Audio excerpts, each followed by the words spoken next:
One is the director control, DTC. Okay. Actually, we can run directly the DTC here, but usually I will do the SCADA control first, open loop first, because I'm afraid that there will be a mistake, there will be a discrepancy on the signals. So we don't want that, because if we do the closed loop and we don't have the signals go to the IGBT will blow up. Okay, so I will explain first. This is the DC supply that I use, and it connected to the IGBT here. This is the IGBT. We have 3 phase, so 3 legs. Each legs have 2 IGBT here, so 6 IGBT inside. And then this is the gate driver that we use to amplify the signal from 3 to 5 volts to 15 volts. And then this is the only jumper board, just to make sure that all the signals are coming from the dispatch, go to the gate drivers stable.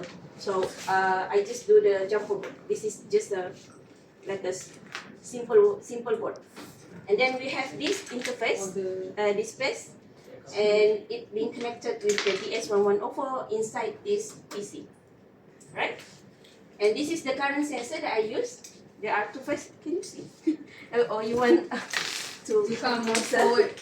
Okay, this is 2 phase current sensor that I measure for 2 phase only, A and B. A and B. There is 3 phase actually, A, B, C, but I only measured 2 phase. Why? Because we only need 2 phase to convert from to do the transformation current from 3 phase to 2 phase. Okay, alright. So to do the SCADA control, as Muhammad showed just now, we only use the Simulink file. So this is the Simulink file that we use. Okay, this is the Simulink file. And we have this ADC to measure the current and transformation.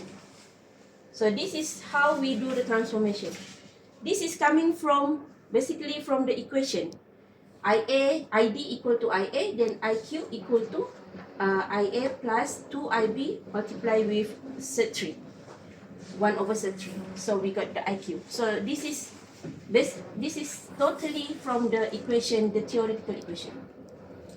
And then we got the IQ, and then we go to this. This is for measure the flux. Okay. So here, constant watt hertz inside here. So we are giving the reference speed. This is all being described just now from Muhammad's slide, right? Remember? So reference speed, and then we give the signal, and it goes to this PWM. 3. This is PWM block, and it will go here. It will come here, go. Okay? So let's build this. Just Control D. And we wait until it says successful.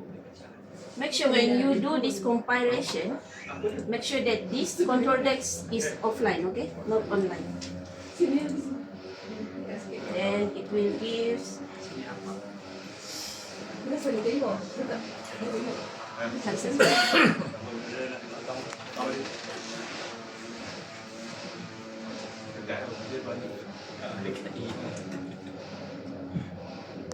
Sorry.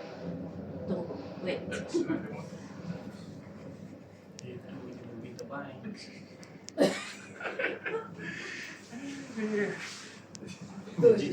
Itu minta main. Kita cuma tak hafal sekadar dia.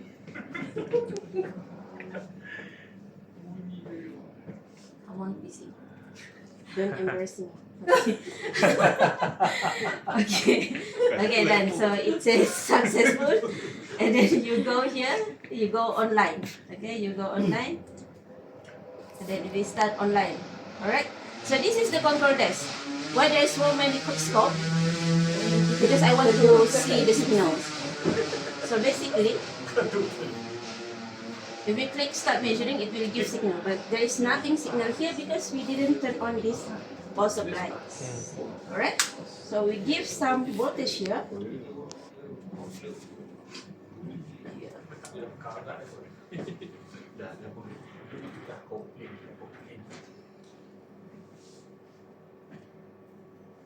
Okay? And then the frequency reference. So just now, this what hertz means we just change the frequency, right? So the maximum frequency that I set here, the rated frequency is 12 because I just give 74 volt. So the frequency is 12. So I just give 5 volt, for example. Then you can see it started to give some signal to the current. And the motor is running actually, but you cannot hear any, you cannot listen any sound, right?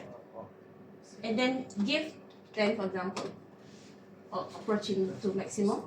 So you can see the currents giving larger amplitude and higher frequency because we give higher frequency, right? Okay, then we give 0. Then we turn it off. When the speed approaching 0, we turn it off.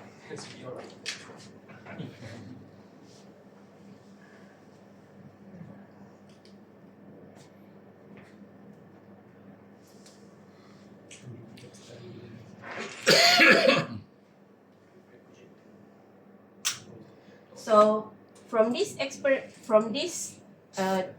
experiment, I know that my current is giving a good sinusoidal form. So it is safe for me to run a closed loop. Okay, that's the only thing that why I show this. And also, I'm not using any oscilloscope. So you can see, because you can use this control desk. It's different with DTC. DTC, just now I said I'm using the C code, right? So this is the coding template. So this is the C code. To use this C code, we need 3 files that we need to read, we need to write the program. C file, header file, and also the trace file. Okay, C file is the only programming. Header file is the parameter that we want, like the how much is the LM, the mutual inductance, rotor inductance, everything. And the trace file is what signals that we want to be out to oscilloscope. Okay? Alright, so let's see one by one. Okay? So just now, the what hertz, I said when we use Simulink, we only can go up to 50 microseconds, right? And the sampling time for this is 70. Yes, very large, right? It's not good. But it's okay because it's only open loop system. So if we do DTC inside the Simulink, we cannot get 30 microsecond. See solver? 70 microsecond. If we go lower than this, it cannot be built. So that's why we use this C file. C file, I can go up to 30 microseconds. See? 30 microseconds I use. And the deadband here, I give 3 microseconds. Okay? So from here, I set for DTC, we need to set the hysteresis, torque hysteresis, and also the flux hysteresis. So for the torque hysteresis, I use 0.005. Yeah, I just want to show this is small band for torque hysteresis, and flux hysteresis, I use 0.01. I set here. And to convert to do the transformation of the currents, just use this equation, the same one, but just read these 2 lines, and then you can convert the current from 3-phase to 2-phase, which is DQ, plan. Okay? And then this estimation, the torque estimation, and then where is our lookup table? This is the lookup table. So long, see? Lookup table. before this lookup table need to be included in another in another controller like FPGA. But because we utilize this SPWM, so it's able to be written here only. And also we use the C programming, that's why. If we use the Simulink, we cannot do the lookup table inside the Simulink file. Cannot be done. You can try, but I guarantee you fail to do it. Okay? And then I want to see 4 signals only: speed, current, torque, and flux. So I utilize the DSC signal and DSC channel. DSC 1, DSC 2, DSC 3, DSC 4. 1, 2, 3, 4. To see the speed, current,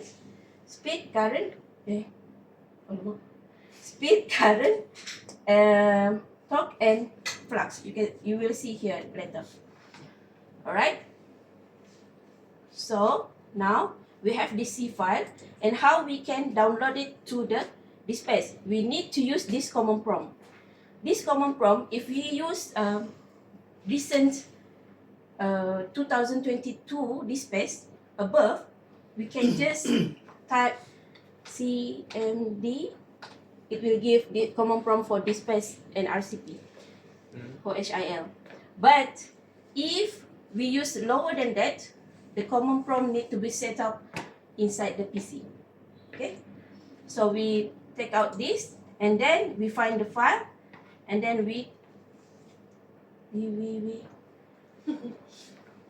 type down 1104, download to 1104. My name file tradisi.c. This one also need to be go offline, if not it will unsuccessful. So it will start compiling until you see the word successful. Okay, start compiling, completed.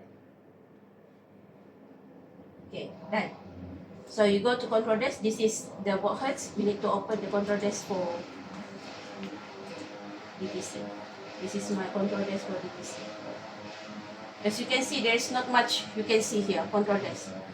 Because if you use C file, we cannot like put more many scope here. That's the disadvantage of using C file. Not very convenient to show here, but you only can see it here using the DSC channel. Okay, that is the disadvantage. So we go online. Okay, then we go online. Okay, then turn this on. This induction motor can go until 308 volt. If you want to go to rated speed, we must give 308 volts.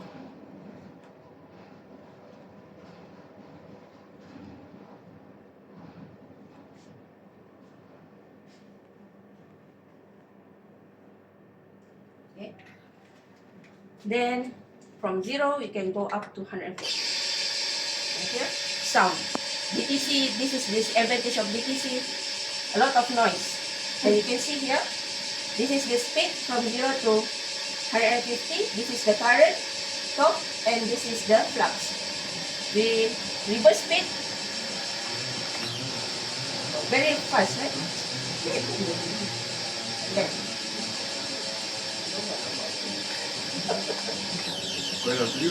This is 80 radian per second. Noisy. Dalam kereta tu terbalik dah semua pemandu semua. Lagi duduk. Maganda. Pakai tape ringan beda lah tu tercampak keluar. Okay. That is if we are using a smaller hysteresis band. I want to show you guys if we are using larger.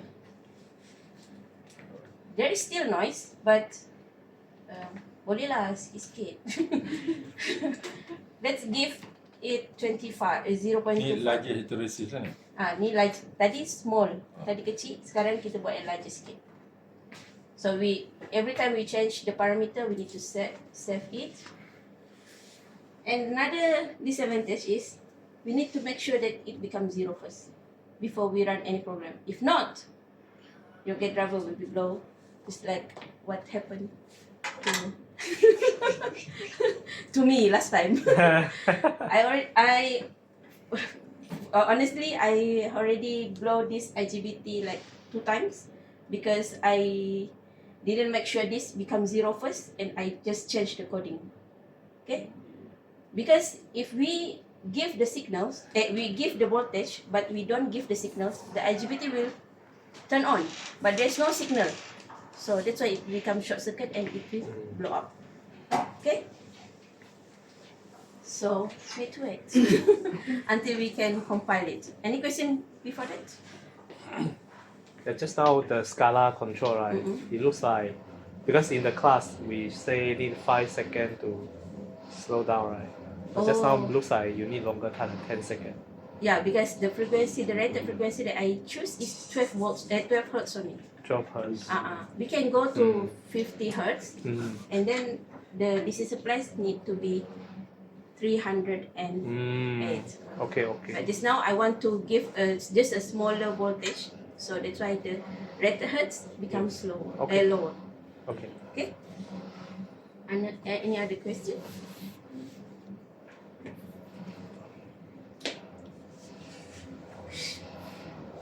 Or else we need to wait.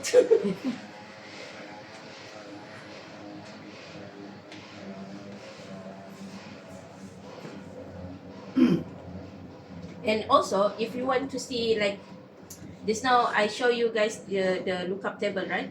The error status, the flux status, everything. We can do that, but we need another oscilloscope. That's the disadvantage. Again, because we are using the C file, right? Because this oscilloscope only got 4 signals. So every time if like me, I want to do the analysis, I need to choose which is the best 4 signals that I want.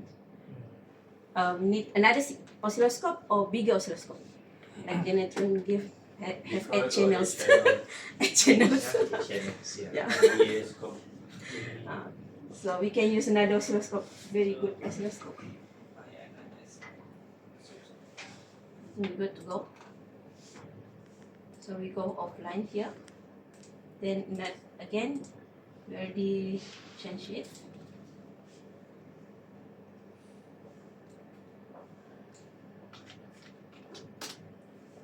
Compiling it again.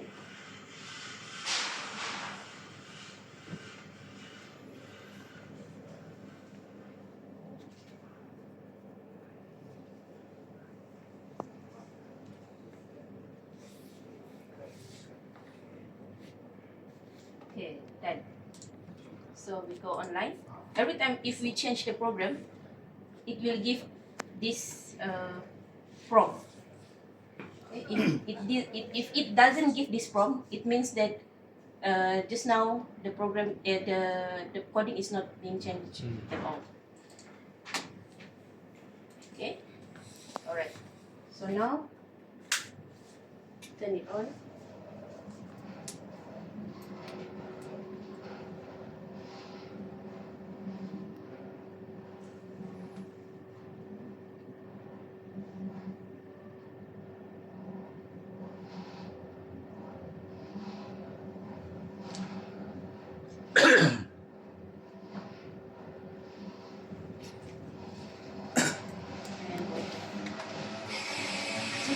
Smaller sound, right? Big lah, boleh lah.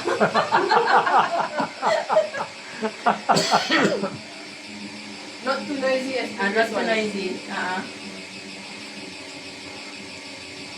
The sound is safer. So you can see it go to rated. The flux is still there.